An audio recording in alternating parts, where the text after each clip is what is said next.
Hi everyone, and today we are looking at a less obvious, but deeply revealing aspect of Baris' Baktas and Yagmur Yuksel's rise, which is how pacing within a long-running daily series can fundamentally alter the perception of an actor's emotional range over time. Unlike shorter seasonal formats, Consistently required sustained character development across an extended timeline, which meant that subtle shifts in performance accumulated gradually rather than being delivered in isolated dramatic peaks. For Baktas, this translated into a portrayal that relied heavily on controlled restraint, where emotional intensity was often suggested rather than explicitly shown,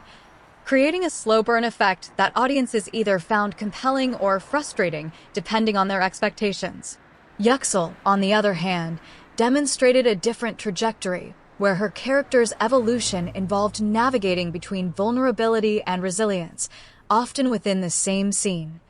which required a level of tonal flexibility that became more apparent as the series progressed. Audience discussions frequently highlighted how their interactions seemed to evolve in a way that mirrored real interpersonal dynamics rather than scripted progression, leading to theories that certain moments may have been influenced by improvisation or spontaneous adjustment during filming, although there is no confirmed evidence to support this. Critics of this interpretation argue that such perceptions are more likely the result of consistent direction and character writing rather than unscripted interaction,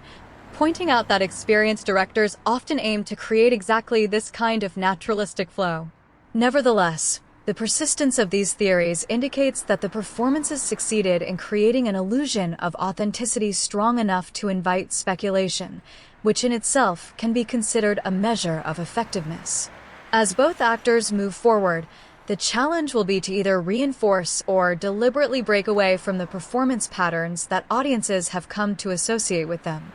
particularly in an industry where typecasting can emerge quickly when a specific dynamic resonates strongly with viewers. So before we end today's analysis, consider this angle carefully. Is the perception of authenticity in acting a reflection of the performer's skill, or is it ultimately shaped by how much the audience wants to believe what they are seeing?